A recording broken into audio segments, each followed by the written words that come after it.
అన్నమాట అని. అందుచేత వాళ్ళందరూ ఆ సంస్కృతంలో భాష భావావబోధమునకు సమర్థమైన భాష కనుక ఆ సంస్కృతంలోనే చూపించారు మనకి కావలసిన జ్ఞానాన్నంతని కూడా. స్వయంగా ఏ భాషలోనూ విజ్ఞానం లేదు, ఇందులోంచి ట్రాన్స్లేట్లు అయి వెళ్ళినటువంటివే తప్ప. సరే, ప్రకృతంలోకి వస్తే అక్కడ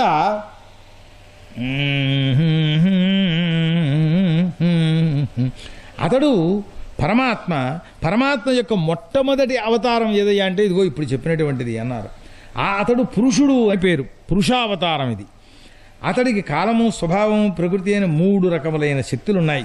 అందులో మహత్తత్వం, పంచభూతాలు, అహంకారం, సత్వాది గుణములు, ఇంద్రియములు ఇత్యాదులని విరాట్ పురుషుడు, ఆ జీవస్వరూపము, స్థావర జంగమాత్మగాది భేదములు, ఇవన్నీ కార్యములు.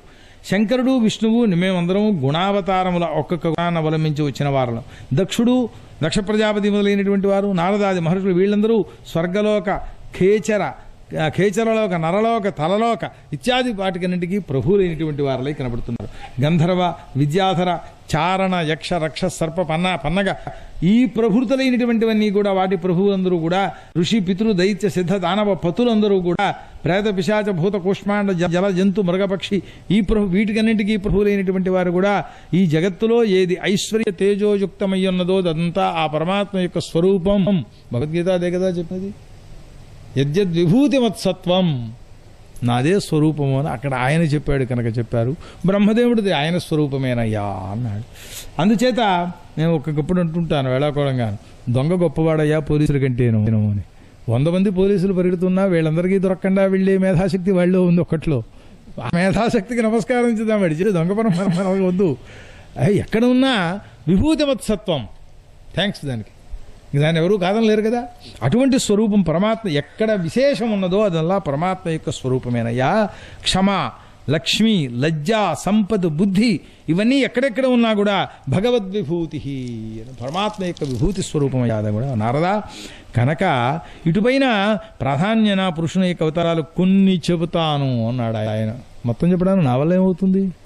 బ్రహ్మదేవుడి వల్ల కాదుట, వ్యాసుడి వల్ల కాదుట, నారదుడి వల్ల కాదుట, మనం పరమేశ్వరావతారాలను కీర్తిస్తాము అనంటే కనుక ఆ క్రమపూర్వకంగా చెబుతానయ్యా. ఇది శ్రీమద్భాగవతే ద్వితీయ స్కంధే 6వ అధ్యాయ. శ్రీకృష్ణార్పణమస్తు. శ్రీమద్గురుచరణ విద్యాభ్యాం నమో నమః. హరయే నమః. హరయే నమః. బ్రహ్మోవాచ యత్రోద్యతః క్షితితలోద్ధరణాయ బిభ్రత్క్రౌడీంతనుం సకలయజ్ఞమయీమనంతః అంతర్మహార్ణవోపగతమాదిదైత్యం తం సంశ్రయాద్రిమ వజ్రధరో దధారా.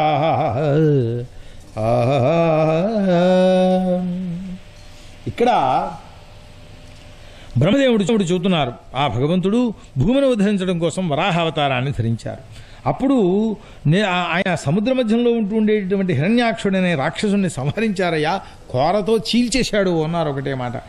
ఆ భగవంతుడే రుచి అనేటటువంటి వానికి ఆకూతి అనే భార్య యందు సుయజ్ఞుడనే పేరుతో అవతరించి దక్షిణ అనేటటువంటి తన భార్యను, సుయజ్ఞుడు ఆయన పేరు, దక్షిణ ఆయన భార్య.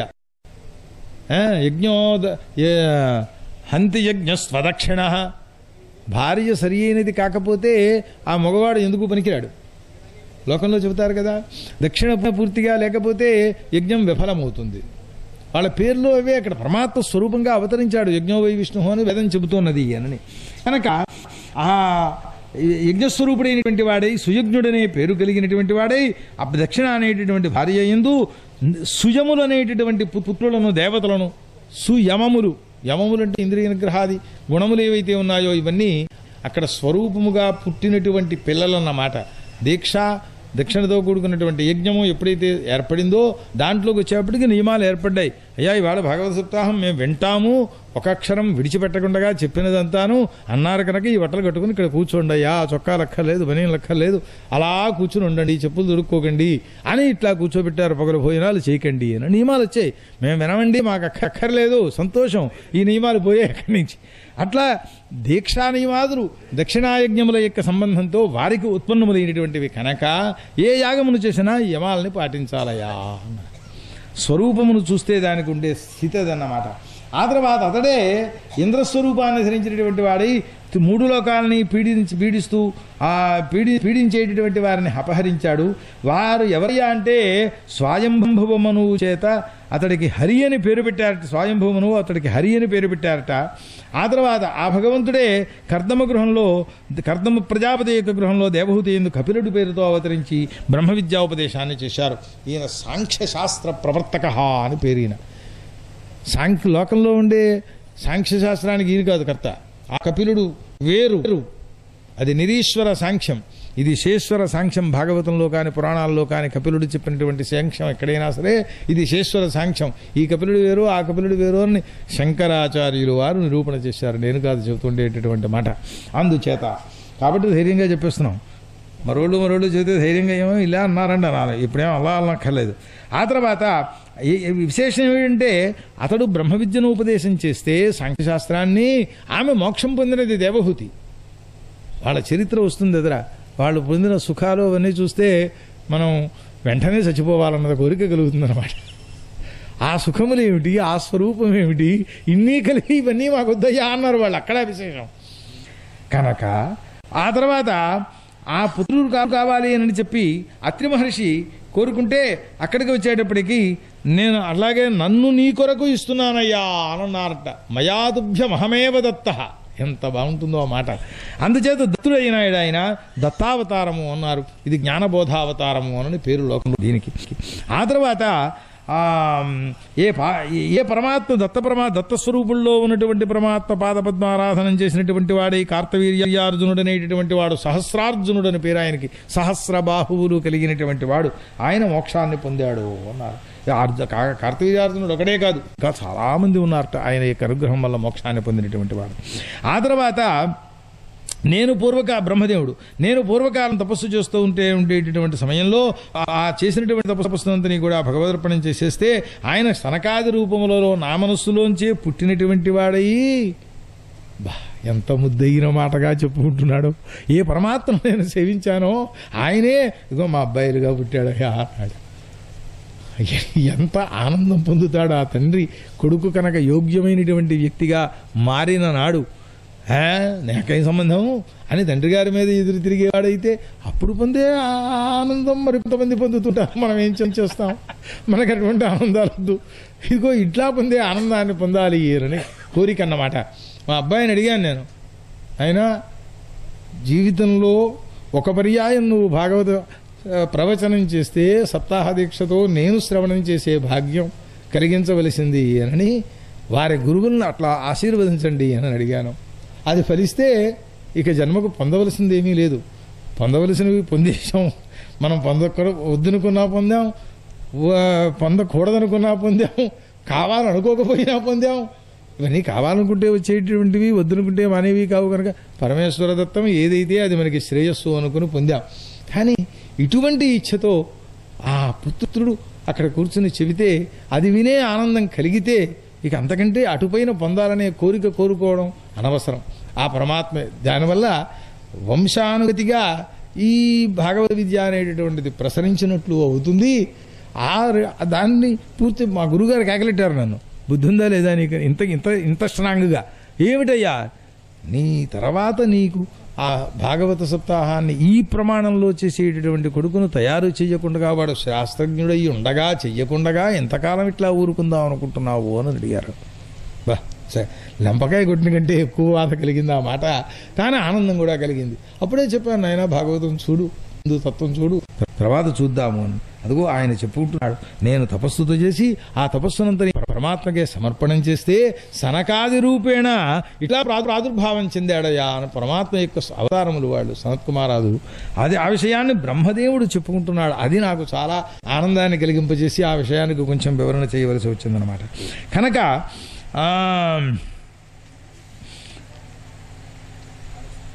పూర్వకల్పం అయిపోయిన తర్వాత నేను ఆత్మతత్వాన్ని మరిచిపోతే ఆ సనత్కుమారాదులే మళ్ళీ మాకు బోధ చేశారయ్యా అన్నాడు. ఎందుకంటే కావాల్సింది ఏముంది? అందుచేత ధర్ముడు అనేటటువంటి రూపంలో మూర్తి అనేటటువంటి పత్ని కలిగి ఉన్నాడు ఒక ఆయన, ఆ మహర్షి. ఆయన ప్రజాపతి. ఆయన కూడా వారికి నరనారాయణులనే మూర్తిద్వయేన ఏక ఏవ అవతీర్ణ రామ లక్ష్మణ భరత శత్రుఘ్నులు ఎంతమంది అండి? ఒకే అవతారం. బలరామ కృష్ణ ప్రద్యుమ్న అనిరుద్ధులు ఎంతమంది అండి? ఒకే అవతారం. ఏదో బలరాముడు అవతారంలో వాడు కృష్ణుడు పరమాత్మ అని ఇలా విభాగాలు చేస్తుంటారు, తప్పు. వాసుదేవ సంకర్షణ ప్రద్యుమ్న అనిరుద్ధ రూప చతుర్వ్యూహావతారము అని. కాబట్టి ఆ రెండింటినీ పరిపూర్ణ తమావతారములు అని, పూర్ణావతారం పరిపూర్ణావతారం అని వాటికి పేర్లు. మిగిలినవన్నీ అంశావతారాలు ఆవేశావతారాలును. ఆ తేడా అందుకోసం చెప్పారన్నమాట. సరే, ఆ తర్వాత ఈ నరనారాయణులు వాళ్ళెంతటి వాళ్ళండి? ఒక్కొక్కటి వర్ణించడం ప్రారంభిస్తే ఈ 21 అవతారాలు ఇందులో చెప్పినటువంటి వాటిని చెప్పడానికి ఒక 5 గంటల సేపు తీసుకోవచ్చు అన్నమాట ఈ ఒక్కసారిగాను. సరే, ఆ పరమాత్మ విశేషం ఏంటంటే తన నుండి ప్రాదుర్భావం చెందినటువంటి తనతో సమానమైన స్త్రీల యొక్క స్వరూపాలని చూచి రంభాదులను సర్వేశ్యలను దేవేంద్రుడు వారి దగ్గరికి పంపించారట. ఆ నరనారాయణులు ఇంద్రస్థానం కొట్టేస్తారేమో అని భయపడి దేవేంద్రుడికి ఇదో భయం. తప్పదు, మరి ఏం చేస్తాం, ఆయన జ్ఞాని, దేవేంద్రుడు తక్కువవాడు కాడు. అయినా ఒక్కొక్కప్పుడు వస్తుంటాయి ఆ లక్షణాలు. వచ్చేటప్పటికి ఈ రంభాదులను సుమారు 16,500 మందిని పంపించారట వారు. 16,500 మందిని పంపించారట. పంపిస్తే వీళ్ళు అక్కడికి వెళ్ళి డ్యాన్సులు నృత్యాలు చెప్పక్కర్లేదు కదా, సినిమాల్లో వ్యాంపు వేషాలు ఉంటాయి చూసారా, ఆ రకమైన వేషాలు వేసి ఈయన తాళం వేయడం ప్రారంభించాడు నారాయణుడు. నరుడు అంటాడు, ఇదేమిటయ్యా మనం తపస్సు చేసుకుంటున్నాం, వేళ చూస్తావు ఏంటంటాడు ఆయన. ఊరుకోరా అన్నాడు. ఇప్పుడైతే వాళ్ళ చేష్టలు మితిమీరి దగ్గరికి వచ్చాయో, అమ్మాయి ఆగండి ఒకసారని ఈ తొడని ఇలా చీల్చి ఓ అమ్మాయిని అక్కడ పడేశాడు. ఆవిడ్ని చూసేటప్పటికి వీళ్ళందరూ సిగ్గుపడిపోయినారు. ఊరువులలోంచి పుట్టింది కనుక ఉర్వశి అని పేరు పెట్టారు ఆవిడకి. ఆవిడ సౌందర్యాతిశయాన్ని చూసి వీళ్ళందరూ సిగ్గుపడిపోయి ఏం చేయాలో తెలియనటువంటి పరిస్థితుల్లో ఆ కాళ్ళుగోలు నేల రాస్తూ కూర్చునుంటే వెళ్ళండమ్మా అన్నారు. ఎక్కడికి వెళ్తాం, వెళ్ళాము. ఏమిటి కావాలి నీకు? పెళ్ళాలుగా ఇక్కడే ఉండిపోతాం. అబ్బబ్బే, ఇది బ్రహ్మచర్యావతారం, ఇప్పుడు అదేం లాభం లేదు, రాబోయేటటువంటి కృష్ణావతారం సమయం ఉన్నది అని 16,050 అది 16,050 మంది. ఆ 16,050 మందిని వారు కింద ఉత్పత్తి అయ్యారు వీళ్ళు దేశాల్లో. ఆ అప్సరకాంతల యొక్క స్వరూపాలు. ఇంకో 50 మంది వేరే ఉన్నారు. మొత్తం 16,180 భార్యలు కృష్ణ పరమాత్మకు. గోపికలు కాదు సుమండి, పొరపాటు పడ్డారు. అందరూ గోపికలు అంటుంటారు, తప్పు మాట. 16,180 అగ్నిసాక్షిగా వివాహం చేసుకుని ఒక్కొక్క భార్య యందు 10 మంది మగవారు ఒక అమ్మాయి చొప్పున సంతానాన్ని కని పెంచి పెద్ద చేసి పెళ్లిళ్ళు చేసి మనవల్ని, ముని మనవల్ని, అని మనవల్ని, ఇని మనవల్ని ఎన్ని తరాలు కన్నాడో ఆయనకే తెలియదు పాపం. అంత శ్రీకృష్ణ వంశం పెరిగినది. అది విశేషం. అది ఈ నారాయణావతారంలో ప్రాదుర్భవించినటువంటి విషయం అన్నమాట. ఇంత నాట్యానికి తాళం వేసిన వాడు వ్యామోహం అంటే ఏమిటో చూపించాడు అక్కడ. వ్యామోహం మనకెందుకురా, మనకి వ్యామోహం కలిగితే దోషం కాని వెళ్ళని చూస్తే చిన్నపిల్లలు పాపం వాళ్ళు ఏదో ఆటలాడుతూ మా తాత దగ్గరికి వచ్చి నా తాత ఎలా ఆడానో అని అడుగుతాడు వాడు. అబ్బా చాలా బాగా ఆడవురా అంటే సంతోషిస్తాడు. చిన్న డాన్స్ అన్నాడు ఆయన. వ్యామోహం అంటే ఎరగడు. అది నారాయణావతారంలో ఉంటుండే విశేషం. సరే, కామ విజయులైనటువంటి రుద్రాదులు కూడా ఏ క్రోధాన్ని జయించలేకపోయినారో అటువంటి క్రోధాన్ని కూడా జయించాడు ఆయన. ఆయన హృదయంలో ప్రవేశించడానికి క్రోధానికి భయంట. క్రోధానికి భయం, భయపెట్టేది క్రోధం, ఆ క్రోధానికి భయం. అటువంటి అవతారమయ్యా అన్నారు. ఆ తర్వాత కాముడు అనేవాడు ప్రవేశించే అవకాశం ఏమున్నది అని ఉత్తానపాదుడు అనేటువంటి రాజుగారికి సమీపంలో తల్లి యొక్క సవతి తల్లి అయినటువంటి సురుచి యొక్క వాక్కుల చేత పీడింపబడినటువంటి ధ్రువకుమారుడు అనేటటువంటి వాడు తపస్సు చేయడానికి వనానికి వెడితే ఆ తపస్సుకి ప్రసన్నుడైనటువంటి వాడై భగవంతుడు అతడికి ధ్రువపదాన్ని ఇచ్చాడు. తండ్రి గారి ఒళ్ళో కూర్చోవాలని వెళ్ళాట పాపం. వాడు కాచం కోసం వెతుకుతున్నాడు. వాడు రత్నం మణి దొరికింది, కొన్ని కోట్ల రూపాయల మణి. ధ్రువపదం అంటే సామాన్యమైనటువంటిదా? తండ్రి గారి ఒళ్ళో కూర్చోవాలనే కోరిక కోసం వెళ్ళిన వాడికి సాక్షాత్ ధ్రువపదం ఇచ్చారు అని ఇస్తే ఆయన ఏమన్నాడు, అనవసరమైన పాపం చేశాను నేను, ఈ పదాలు నాకెందుకయ్యా, మోక్షాన్ని పొందకుండా అని పాపం ఆయన బాధపడ్డాడు. ఇది జ్ఞానుల యొక్క వాస్తవమైన, భక్తుల యొక్క వాస్తవమైనటువంటి స్వరూపం అన్నమాట అని. సరే, ఆ తర్వాత సప్తమహర్షులు కూడా ఆ ధ్రువపదానికి కింద ఉండి దాన్ని సేవిస్తుంటారు, దాని చుట్టూ తిరుగుతుంటారు. అంటే ఇంకా ఆ స్థానం యొక్క గొప్పతనం ఎంతది అనేది మీరు ఊహించుకోండి అని వదిలేసినట్టు అనమాట. మహర్షులైనటువంటి వారి చేత ప్రార్థింపబడిన వాడై నరకంలో పడిపోతుండేటటువంటి వేణుణ్ణి రక్షించడం కోసం ఆయన యొక్క పుత్రుడుగా జన్మించినటువంటి వాడై పుత్రుడనేటటువంటి పేరు తండ్రి గారిని నరకంలోంచి తరింపచేసేవాడు కనుక పుత్రుడు అని పుతః త్రాయత ఇది పుత్రః అని పేరు. అటువంటి వాక్యాన్ని సత్యమును చేస్తూ ఆ పృథురూపమైనటువంటి భూలోకంలో పృథు చక్రవర్తిగా జన్మించి లోకం కోసమని భూమిని పాలు పితికాడు. ఆయన సర్వజీవులకు కూడా ఏది కావాలో అదంతా భూమి నుంచి పాలుగా పితికించాడు. అటువంటి వాడు ఆ భగవంతుడు నాభి అనేటటువంటి మహారాజుకి మేరువు అనేటటువంటి భార్య, మేరుదేవి అనేటటువంటి భార్య యందు వృషభయోగేంద్రుడుగా జన్మించి వాడందరి చరిత్రలో వస్తాయి, కంగారు పడిపోకండి. జడుడు వలె సంచరించినటువంటి వాడే లోకానికి ఆ ఆచరణ పరమహంసులు ఉండేటువంటిది అని లోకానికి వ్యక్తం చేస్తూ భాగవత ధర్మాన్ని ఉపదేశించాడు. ఆ పరమాత్మే మళ్ళీ ఈ బ్రహ్మదేవుడు యాగం చేసేటప్పుడు హయగ్రీవ రూపంలో అవతరించాడు. ఆయన యొక్క నాసావివరములలోంచి నిశ్వాస రూపంలో వేదములన్నీ కూడా బయటకు వచ్చాయో అన్నారు. ప్రళయకాలంలో వైవస్వతమనేటువంటి వాడు, అంటే ఇప్పుడు వైవస్వతమనవు గత ప్రళయకాల పూర్వావస్థ, అప్పుడు ఆ వైవస్వతమనువు అనేటువంటి వాడు అడిగితే ఇప్పుడు వైవస్వతమనువు అప్పుడు సత్యవ్రతుడు అనేటటువంటి రాజు, కాబోయే పేరును ముందు పెట్టేసేసి తర్వాత చెప్పేసేసి చెబుతున్నారు కనుక ఆయనకి మత్స్య రూపంలో అనేకములైనటువంటి ధర్మాలన్నింటినీ కూడా ఉపదేశించాడు. పితృదేవతా కర్మల యొక్క స్వరూపం ప్రధానంగా మత్స్య పురాణంలో చెప్పబడుతూ ఉంటుంది, శ్రాద్ధాది కర్మల యొక్క విశేషమంతా కూడా. ఆ తర్వాత మత్స్యరూపుడై ఆ విష్ణుమూర్తి యొక్క ముఖంలోంచి బయటకు వచ్చినటువంటి వేదాలని గ్రహించేసి ప్రళయశలంలో కీర్తిస్తూ ఉండేటటువంటి వాడై ఆ హరి ఈ మత్స్యరూపంలో ఉన్నటువంటి వాడై బ్రహ్మదేవుని యొక్క ముఖంలోంచి బయటకు వచ్చేసినటువంటి వేదాలని గ్రహించి వాటిని రక్షిస్తూ ప్రళయకాలంలో హాయిగా ఆనందంగా విహరించాడు. ఆయన ప్రళయకాలంలో విహరించడం ఏమిటండి, వరదలొచ్చి ముంచేస్తుంటే అనంటే వరదలొచ్చి ముంచేసిన బాధ మనకి, కానీ ఆయన సర్వజగద్వ్యాపి అయి ఉన్నప్పుడు తుఫానంలోనూ ఆయనే ఉన్నాడు, లేదా ఆటం బాంబులోనూ ఆయనే ఉన్నాడు అంటుంటే ఆయనకి విహారానికి అభ్యంతరమే ఉంది కనుక అమృత ప్రాప్తి కోసం దేవరాక్షసులు క్షీరసముద్రాన్ని మథించేస్తుండేటువంటి సమయంలో కూర్మరూపంలో ఆ పర్వతాన్ని పైకి ధరించినటువంటి వాడై అదే సమయంలో దేవతలకు భయాన్ని పోగొట్టడం కోసమని చెప్పి పైన దాన్ని వాళ్లతో పాటు మధిస్తూ ఉన్నట్టుగా రెండో రూపాన్ని ధరించినటువంటి వాడై ఉన్నాడు. ఎన్ని రూపాలు కావాలంటే అన్ని రూపాలు ధరించగలడయ్యా. ఈ రూపాలన్నీ ఆ పరమాత్మ యొక్క స్వరూపం కాదా, చూడగలిగే నేత్రం నీకు ఉండాలి తప్పిస్తే జ్ఞాననేత్రం. ఇంతమంది కృష్ణ స్వరూపులే, ఎక్కడి నుంచి వస్తారు? కనపడేదంతా కృష్ణమే, ఇంకేం లేదు. ఆ భావన చెయ్యగలిగిన శక్తి కావాలి. సరే వదిలేయండి అయ్యా. ఆ తర్వాత దేవతలకు భయాన్ని పోగొట్టడం కోసం రాక్షసుల యొక్క రాజుగా వ్యవహరించినటువంటి హిరణ్యకశిపుణ్ణి సంహరించడం కోసం నృసింహ రూపంలో అవతరించినటువంటి వాడై నఖములతోటి సరిగ్గా ఇదే సమయం చీల్చేశాడు. అట్లాగే ఇంకో కల్పంలోకి వచ్చేటప్పటికీ సర్వమధ్యంలో ఆ నక్రం మొసలి కాలిని పట్టేసుకుంటే ఆ పరమేశ్వర స్వరూపుడైనటువంటి పరమాత్మను ఆహా ఏనుగు నువ్వు తప్ప గతి లేదయ్యా అని ప్రార్థించి ఒక్కసారి నమస్కరించేటప్పటికీ హే లోకరక్షక మాంపాహి అన్నది ఒక్కసారిగా పాపం అనేటప్పటికీ దాన్ని రక్షించడం కోసమని చెప్పి హస్తే ప్రగృహ్య భగవాన్ కృపయోజ్జహార.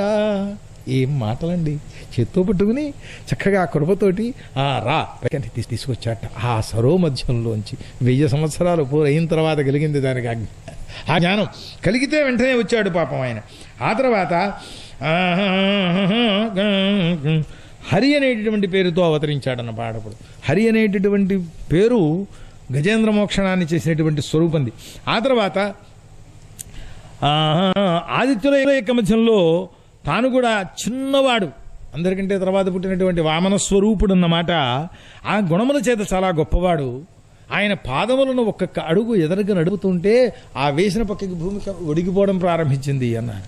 2 పాదాలు ఉన్నాయి కదా మనకి, ఉదాహరణకి ఇలా వేస్తే ఈ పక్క కొరిగింది, ఇలా వేస్తే ఈ పక్క కొరిగింది, అట్లా ఒరిగిపోయింది. ఆయన భారం మొత్తం అంతా కలిపితే భూమికి 2 జాలనే ఉన్నాడు ఈయన. అయినప్పటికీ కూడా అది విలక్షణమైనటువంటి లక్షణాలు కలిగి ఉండడం అనేటటువంటిది పరమాత్మ యొక్క స్వరూపం. పదత్రయ యాజ్ఞ, నా అడుగుతో 3 అడుగులు ఇస్తే చాలనయ్యా నాకన్నాడు ఆయన. చాలు, నీ అడుగుతో 3 అడుగులు లేకపోయాయి మొత్తం మీదకి వచ్చేటప్పటికి. అట్లా చేసినటువంటి వాడి ఆ బలి శుక్రాచార్యులు వారు వద్దుంటున్నప్పటికీ కూడా ఈ దాన ప్రతిజ్ఞను నెరవేర్చి తీరుతాను అని దానధార పోశాడు. ఆ స్వరూపం వచ్చినప్పుడు చెప్పుకుంటాను దాని యొక్క విశేషమంతా కూడా. అటువంటి ఆ తర్వాత మరి భూమి దానం చేసేసావు కదా, దక్షిణేదయ్యా అన్నారు. దాన సాగుణ్యార్థం యథాశక్తి దక్షిణాం అని నడుస్తూ ఉంటాం కదా. అయ్యా ఇంకా మిగిలిందే లేదు కనుక నా శరీరాన్ని దక్షిణగా ఇచ్చేస్తున్నాను అన్నట్టు ఆయన. అబ్బా, ఏమి దాతృత్వ లక్షణం, ఏమి గ్రహీతృత్వ లక్షణం. అయితే పుచ్చేసుకున్నాను అన్నాడు ఆయన. ఎమ్మకడు ఎవడైనా పుచ్చుకుంటాడు ఆ లోకంలో, అట్లా పుచ్చేసుకున్నట్టు ఆయన పుచ్చేసుకుని ఏమన్నాడు ఆ చివరికి అనంటే, అయినా ఇంద్ర పదవి కోసం కదా ఈ పాకులాడావు, ప్రస్తుతం ఇంద్రుడిని పోస్ట్ అక్కడ ఎట్టే పెట్టాం, వాడు వెళ్ళిపోయిన తర్వాత నిన్ను అక్కడ ఇంద్రుడిగా చేస్తానులే అన్నాడు. అయ్యయ్యో ఎంత ప్రారంభం వచ్చేసిందయ్యా, మోక్షాన్ని పొందకుండా మళ్ళీ ఇంద్ర పదవి ఒకటా నాకు అని ఆయన బాధపడ్డాడు. అసలు వాళ్ళ చరిత్రలు సరే. ఆ తర్వాతకు వచ్చేటప్పటికీ ఆ భగవంతుడు హంసరూపంలో అవతరించినటువంటి వాడై నీ యొక్క భక్తి చేత ప్రసన్నుడైనటువంటి వాడై ఆత్మతత్వ ప్రకాశకమైనటువంటి జ్ఞాన సాధనాన్ని, భక్తి యోగాన్ని నీకు ఉపదేశం చేశాడు. అయినా నీకు ఉపదేశం చేసిన వాడు కూడా ఆయనే అని చెబుతున్నాడు నారదునితో బ్రహ్మదేవుడు. ఆ తర్వాత మన్మంతరాల్లో మనువు రూపంలో అవతరించినటువంటి వాడై తన కీర్తిని లోకానికింతకి ప్రసరింప చేస్తుండేటువంటి వాడై ఆ రాజమండలంలో దండాన్ని ధరించినటువంటి వాడై శాసిస్తున్నాడు 14 మహాయుగాల కాలం. అయ్యా, మహాయుగం అంటే 44 లక్షల సంవత్సరాలు ఇంటూ 14, ఒక్కొక్క మనువు పరిపాలన చేస్తున్నాడు. ఇప్పుడు వైవస్వత మనువు చేస్తున్నాడు, 28వ మనువు. ఇట్లాంటివి 71 జరిగితే అప్పుడు మనువులు పోతే అప్పుడు బ్రహ్మదేవునికి ఒక పొగటి కాలం పూర్తవుతుంది. ఏం కాలస్వరూపం అండి! మనం బతికే కాలం ఎంత! దీనికోసమని ఈ పాపాలు, ఈ పుణ్యాలు ఏమిటి? వీటి యొక్క తత్వాన్ని, మహాస్వరూపాన్ని, పరమాత్మను విచారణ చేయడం ప్రారంభిస్తే ఆ తర్వాత ఆ భగవంతుడే ఆ సముద్రమథనం చేసేటప్పుడు ధన్వంతరి స్వరూపంలో ప్రాదుర్భావం చెందినటువంటి వాడై సర్వ రోగములను తన నామమాత్రం చేత నేను చింపచేస్తూ ఉంటాడో. This is fact. దీనానుభవం పొందాను. మా డాక్టర్ గారి పేరు ధనంజయరావు గారు. ఎంతసేపు నాకు ధన్వంతరి అనే గుర్తొస్తుంది. ఆయన పేరు ఆయన్ని స్మరిద్దాం అనుకునేటప్పటికీ దూరదేశాల్లో ఉన్నప్పుడు ఏదైనా కొంచెం అనారోగ్య లక్షణాలు కనపడితే మా ధన్వంతరి గారు అని అనుకుంటే, డాక్టర్ గారిని అనుకుంటున్నది ధన్వంతరి గారు పేరు అదే వస్తుంది, ధనంజయరావు గారి పేరు రాదు. గమ్ముని వచ్చేటప్పటికి ఆ తెల్లారేటప్పటికి మళ్ళీ మామూలు స్థితి వచ్చేస్తుంది నాకు. నేను ఆయనతోటే చెప్పాను విషయం. స్వనామ్న భాగవతం ప్రమాణం దానికి. తన నామాన్ని స్మరిస్తుంటే రోగాల్ని నశింప చేస్తున్నాడో. ఇదయ్యా ఆ ధన్వంతరి యొక్క అవతారం. ఆ తర్వాత యాగాల్లో కూడా భాగం ఉన్నది ఆయనకి, ధన్వంతరికి కూడా. ఆ తర్వాత పూజలు చేసేటప్పుడు కూడా ధన్వంతరి మావాహయామి అని చేయిస్తూ ఉంటారు. రోగాలు పోవాలి కనుకనే. రోగం వస్తే ఇంకేం చేస్తాడు? చేయగలిగిందేం లేదు. ఆయుర్వేద శాస్త్రాన్ని లోకానికి అందించాడు. ఆ భగవంతుడే పరశురామ రూపంలో అవతరించినటువంటి వాడై భూమికి కంటకప్రాయులైనటువంటి ఆనాటి క్షత్రియ రాక్షసాంశ సంభూత క్షత్రియుల యొక్క రాజకులాన్ని వెతికి 21 పర్యాయాలు ఉత్పాటనం చేశాడు. ఆ భగవంతుడే ఇక్ష్వాకు కులంలో రామరూపంలో అవతరించినటువంటి వాడై తండ్రి యొక్క ఆజ్ఞను పరిపాలిస్తున్నవాడు లాగా సీతాలక్ష్మణులతో సహా అరణ్యానికి వెళ్ళినటువంటి వాడి విరోధి అయినటువంటి రావణాసురుని సంహరించాడు. ఆయన విశేషం ఏమిటి అని రోషపూర్ణ దృశ అన్న ఒక్కసారి కళ్ళెర్ర చేసి ఏమిట్రా ఈ సముద్రం అన్నట్ట. 3 రోజులు పాపం ప్రాయోపవేశం చేసి ప్రార్థించాడు ఆ సముద్రాన్ని. అవే పలకలేదు. ఏమిట్రా రే లక్ష్మణ, ధనుస్సు పట్ట, సముద్రం శోషయిష్యామి అన్నాడు. ఒక్క బాణం వేస్తే సముద్రం అంతా ఎండిపోతుంది, నడిచి వెళ్ళండి, పద్భ్యాంతు ప్రవంగమా. అబ్బా, అటువంటి వాడై మత్స్యాదులన్నీ సముద్రం అంతా కంపించిపోయింది. వెంటనే కనబడ్డాడు, మార్గాన్ని ఇచ్చాడు, రాజమార్గాన్ని చూపించాడు. నిజ భార్య హరణం చేసినటువంటి రావణాసురుని యొక్క గర్వాన్ని ప్రాణములతో సహా హరిస్తాడో. ఎప్పుడు చెప్పారు ఈ మాటలు? హరించాడో కాదు, అయ్యా కాదుట. నారదుడికి ఆ బ్రహ్మదేవుడు చెప్పినటువంటి మాటలు తతఃపూర్ణం, అప్పటికింకా అవతరించలేదు.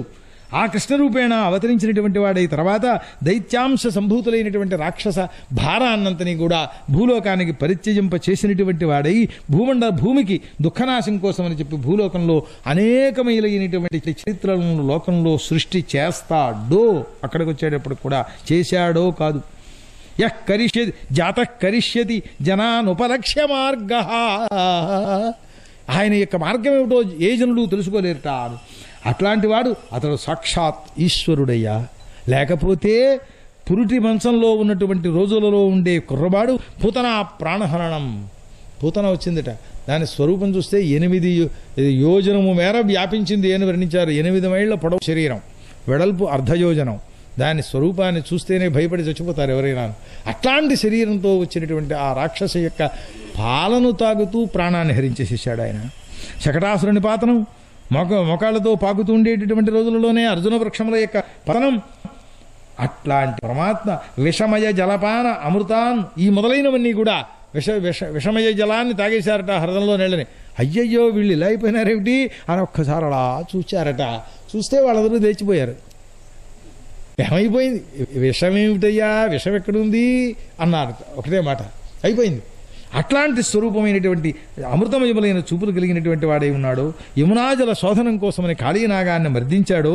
యమునాతటంలో ఉంటూ ఉండేటటువంటి దావానల దహ్యమానమైన గోకులాన్ని రక్షించాడు. ఇతన్ని బంధించడం కోసం యశోదాదేవి పాపం రజ్జులు తీసుకోవడం ప్రారంభించిందిట. ఆ రజ్జులు ఏవీ సరిపోలేదు. ఏమిటి సరిపోకపోవడం ఏమిటి నాకు అర్థం కాదు. ఎన్ని చుట్టినా 2 అంగుళాలు తగ్గిందండి అని కదా వర్ణిస్తుంటారు. చివరికి వచ్చేటప్పటికి ఓ చుట్టూ తగ్గించేస్తే ఏమైపోయాయి, ముడిడదా మాయ. ఎంతసేపు ఆ చివరికే ముడిట్టాలని అనుకుంటోంది పాపం ఆవిడ. ఆ అనుకోవడమే మాయ అక్కడ. కాబట్టి సరిపోలేదు, ఎన్ని చుట్టినా చుట్టుతోంది, మళ్ళీ 2 అంగుళాలు తగ్గుతోంది. ఆ అటువంటి వాడు మరి నా పర్యాప్త అని వారే వర్ణిస్తున్నారు.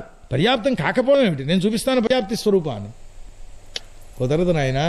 అక్కడ అభిప్రాయం ఏంటి, ఆ చివర ముళ్ళే పెట్టాలి, కొంగులు 2 ముడెట్టాలి. అక్కడ కుదరటం లేదు. అది స్వరూపం అన్నమాట. ఆ యశోద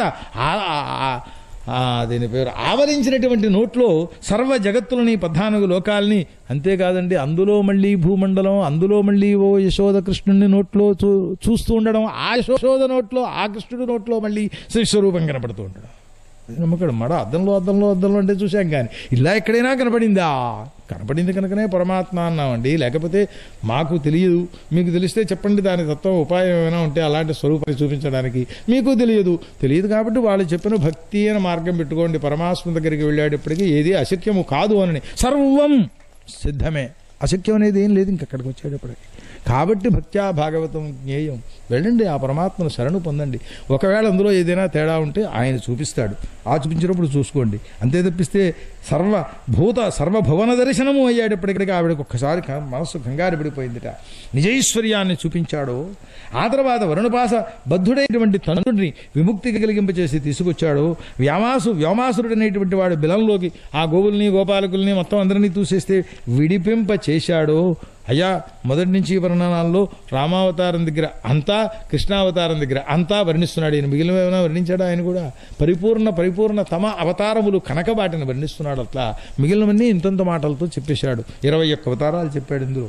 సరే, అట్లాంటి వాడి తన యజ్ఞాన్ని పోగొట్టారనే కోపంతో, ఇంద్రుడి కోసం చేసే యజ్ఞాన్ని ఆపుచేశాడనే కోపంతో నందవ్రజానంతని ముంచెత్తెయ్యాలనుకున్నటువంటి దేవేంద్రుడు ఏం చేశాడో లోకానికంతకీ తెలుసు.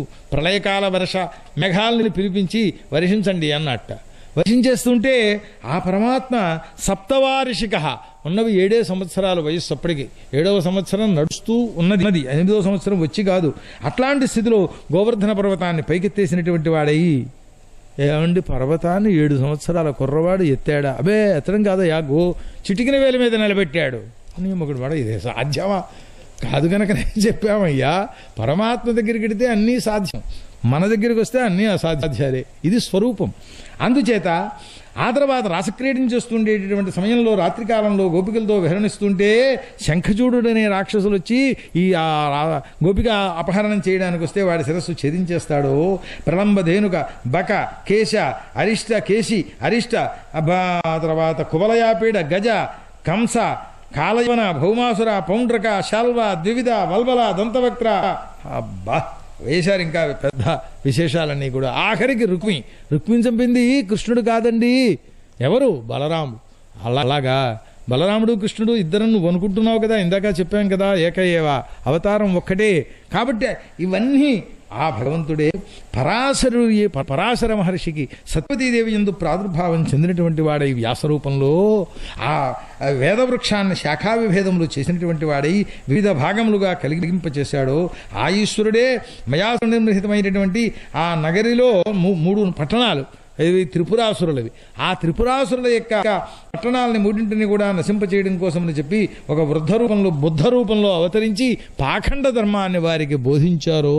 ఏమిటమ్మా శీలం ఏమిటి? శీలం అంటూ ఎక్కడైనా కూర్చుందావు పదార్థం? స్వేచ్ఛగా ఆనందాన్ని పొందాలి తప్ప. ఎవరు చెప్పారు? బౌద్ధమతంలో వ్యభిచార దోషం లేదు, కావాలంటే తిరగేసుకోండి బౌద్ధమతం ఎవరైనా సరే. ఇట్లా ప్రారంభించి పాతివ్రత్య భంగనం చేసి అప్పుడు త్రిపురాసురుల్ని కొట్టించాడో శంకరుని చేత. ఆ బ్రాహ్మణాది వర్ణములని కూడా పాఖండ మతాన్ని అవలంబించడం ప్రారంభించాయి. అప్పుడు అందరూ కూడా శూద్రులు నృపులవ్వడం ప్రారంభించారు. అటువంటి వాడే కల్కి రూపంలో అవతరించినటువంటి వాడే రాబోయే కాలంలో. మరి అది కూడా భూతం అనేస్తారా? ఇప్పుడు చరిత్రకారుల్లో విమర్శకులు ఈ విధమైన విషయాన్ని ప్రారంభింపచేసి చెప్పారు.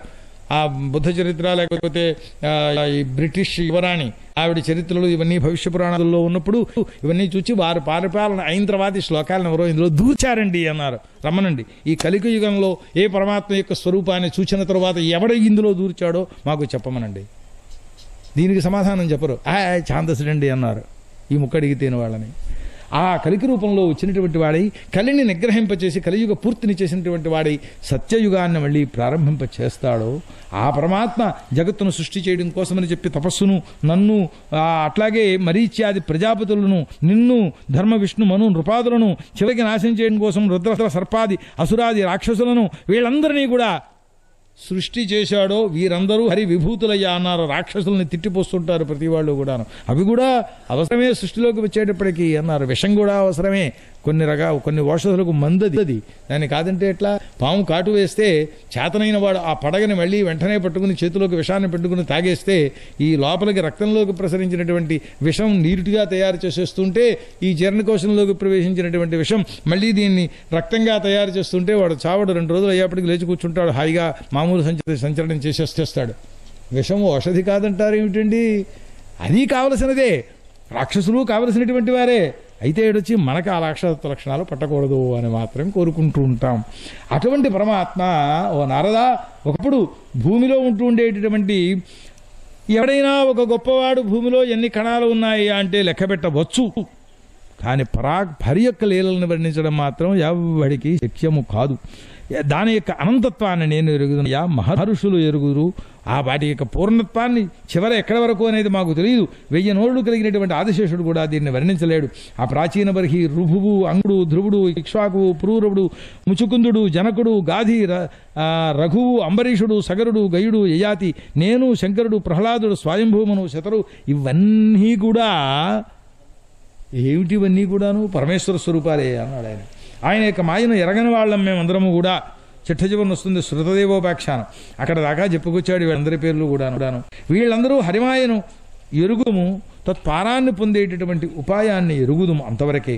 స్త్రీ శూద్రాదులు త్రిజగ్యోనులు ఎవరైనా భగవద్భక్తులైనట్లయితే విష్ణుమాయను ధరిస్తారయ్యా. భగవంతుని యొక్క స్వరూపం ఎట్లాంటిది ఏనంటే దాని స్వరూపాన్ని వర్ణించటానికి కూడా శశ్వత్ ప్రశాంతమభయం ప్రతిబోధమాత్రం శుద్ధం సమం సదసత పరమాత్మతత్వం. సత్తు అసత్తు వీటన్నిటికంటే కూడా అతిక్రమించినటువంటి స్వరూపం అది అన్నారు. శబ్దం అక్కడ ఉపయోగించదు. మరి పురుకారకవాన్ ఆ శబ్దం ఎట్లాంటిది అంటే అనేక రకములైన కారక లక్షణములు కలిగినటువంటిది. అన్ని కారకాలని చెబుతుందని చెప్పాం కదా, ఏ కారకములు ఆ పరమాత్మను చెప్పలేము. అట్లాంటి స్వరూపం కలిగినటువంటిది. సిగ్గుపడిపోతూ ఆ పరమాత్మ యొక్క తత్వాన్ని చెప్పాలి అంటే నేతి వాక్యములతో చెప్పేట వేదాలన్నీ కూడాను అని వర్ణిస్తారు. ఏది కాదో చెప్పాయి. అయ్యా కోట లక్ష్మీనరసింహ శర్మ గారు సహస్రావధాని ఎక్కడున్నాడయ్యా అంటే ఆ ఒక్క కుర్చీ విడిచిపెట్టి వీరు కాదండి వీరు కాదండి వారు కాదండి వీరు కాదండి వీరు కాదండి వీరు కాదండి ఎన్ని చెబితే అయ్యాను, అవి కాకపోవడం ఏందయ్యా, అయిందేదో అది చెప్పడం కాదండి అన్నట్టు ఒకటే మాట. ఇది పరమాత్మతత్వం, వేదములు చెప్పినటువంటి మాట. ఇక మనం చెబుతామా పరమాత్మతత్వాన్ని? కనుక దేహంలో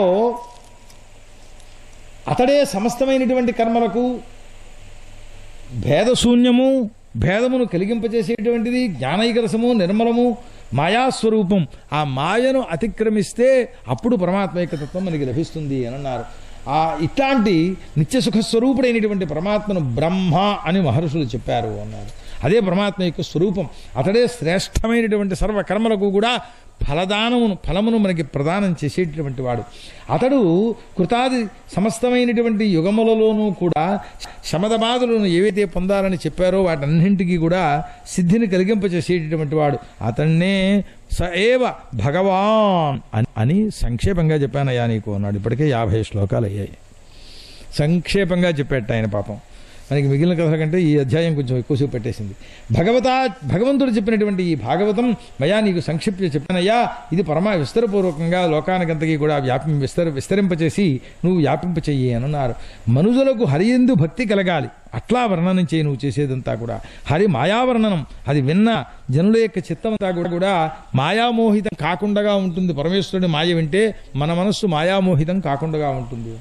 ఇది శ్రీమద్భాగవతే ద్వితీయ స్కందే 7వ శ్రీకృష్ణార్పణమస్తు. శ్రీ గురుచరణారవిందాభ్యాం నమో నమః.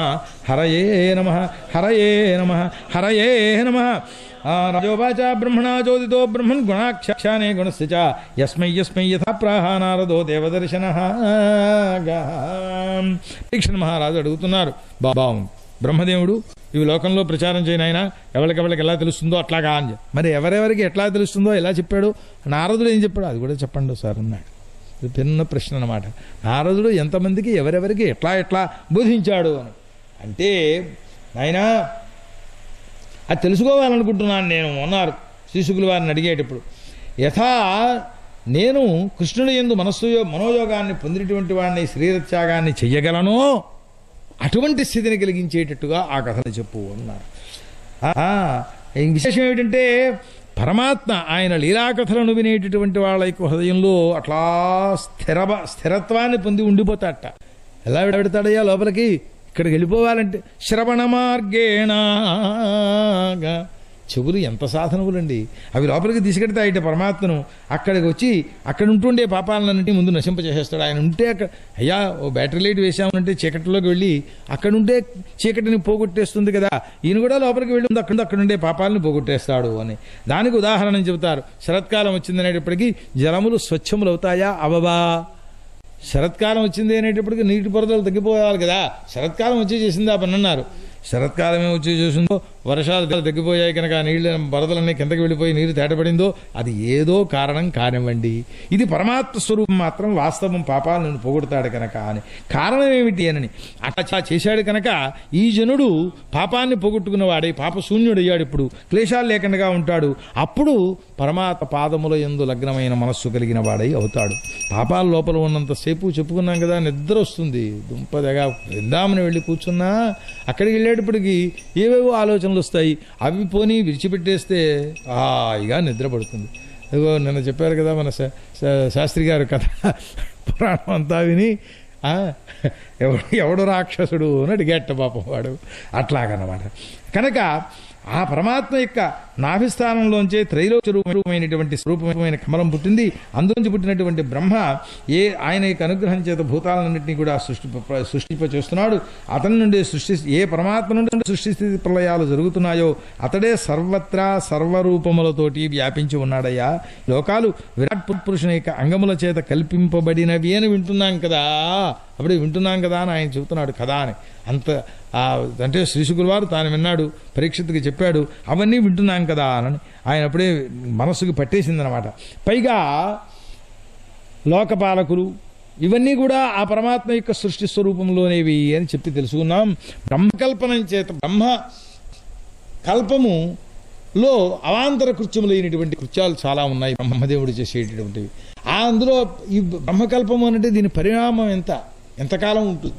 భూత భవిష్యత్ వర్తమాన శబ్దవాచకమైనటువంటి కాలం యొక్క స్వరూపాన్ని మనం అనుమానాది ప్రమాణముల చేత తెలుసుకోవాలి అని. అనుమానం అని అంటే అర్థం ఏంటండి? వాడి మీద అనుమానంగా ఉంది నాకు అంటూ తప్పు. అనుమానం అంటే సంశయం అని అర్థం కాదు, అనుసృత్యమానం. వేదముల ప్రమాణాన్ని అనుసరించి కలిగేటటువంటి జ్ఞానం.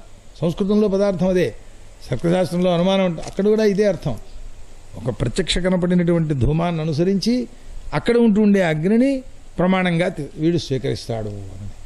అందుచేత ఈ కాలం యొక్క అనుమానం ఎట్లా చేయాలి అనని నిన్న జరిగినది ఇప్పుడు జరుగుతున్నది కాబట్టి నిన్నటికి ఇవాళ రేపు, కాబట్టి ఇవాళకి రేపటి రోజు రేపు అవుతుంది.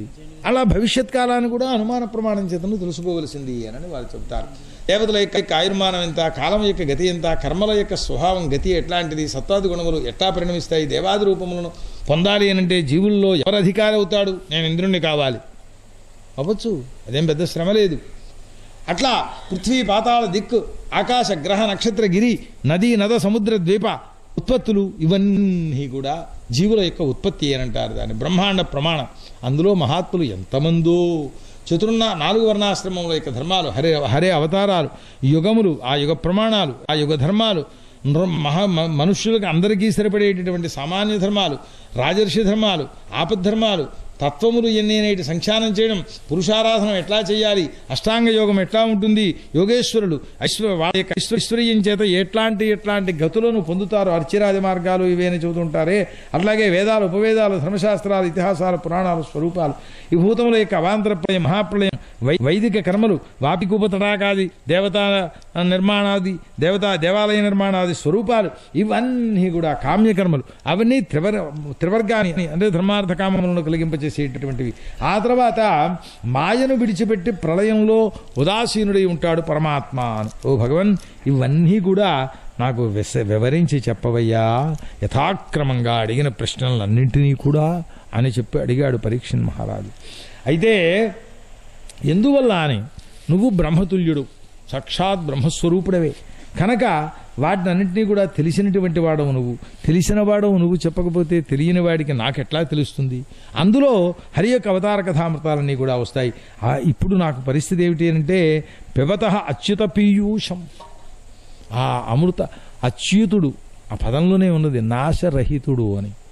నాశరహితత్వాన్ని కలిగింప చెయ్యగలిగిన వాడు అతడే అవుతాడు ఎప్పుడు కూడా. రోజు చచ్చిపోయేవాడు వీడే ఇంకా నాశరహితాన్ని కల్పింపజేయగలుగుతాడు.